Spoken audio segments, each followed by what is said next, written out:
Corey LaJoy joins us from the Motor Coach. Hey, welcome. Thanks for Skyping in with us. No problem. It's well, you're big on my screen, but I'm kind of just trying to center up here. Hey, Corey, we were just reliving the Daytona 500, and walk us through. I mean, we've heard a lot from Ryan. It was an absolute miracle. He walked out of that hospital a couple days later, and I'm just curious to know, your mindset. You made heavy contact with Ryan Newman's car in a very precarious position. After that happened, knowing that he was going to take a while to get out of the car and not knowing exactly what his condition was, walk us through that, and then maybe even tell us about 2 days later when you found out that he's walking out of the hospital. Man, it happened so quick. I didn't even know who I hit or even where I hit. I knew I hit somebody really hard, and when you're coming to the checkered flag at the Daytona 500, you're fully committed. So I knew I was worried about getting out because I knew my car was on fire and I was in a lot of pain myself. But when I looked back and saw Newman's car upside down in bad shape, I knew it was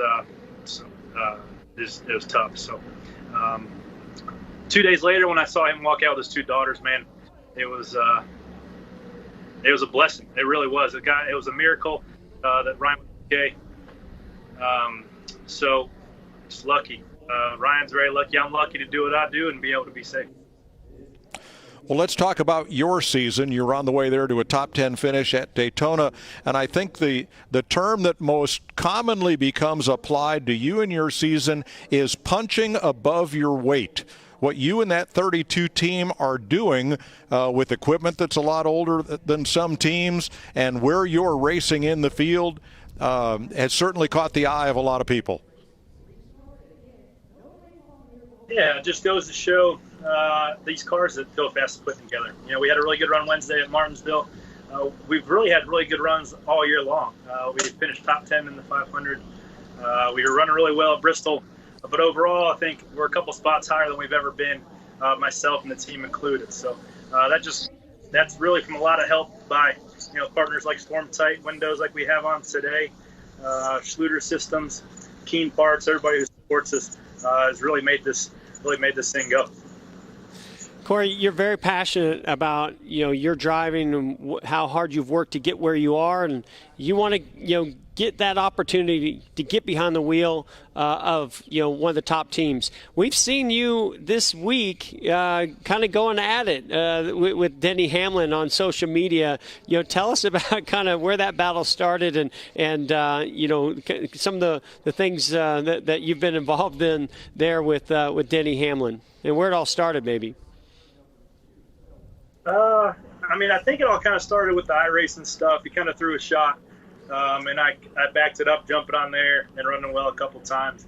And then, just like anything, man, it escalates, right? And one thing gets personal, the next thing gets personal, and then you both say things that you probably regret. I'm going to stand up for what I believe in, and I believe in my abilities as a race car driver. I believe in the value I can bring to a race team.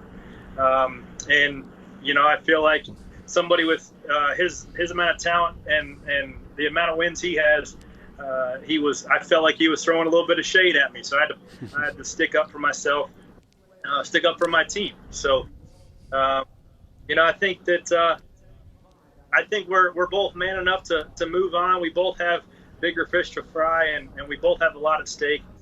Denny's obviously going to be racing for championships and lots of wins, and I'm racing for a good result for my team each and every week as well. Your car always has an interesting graphic scheme.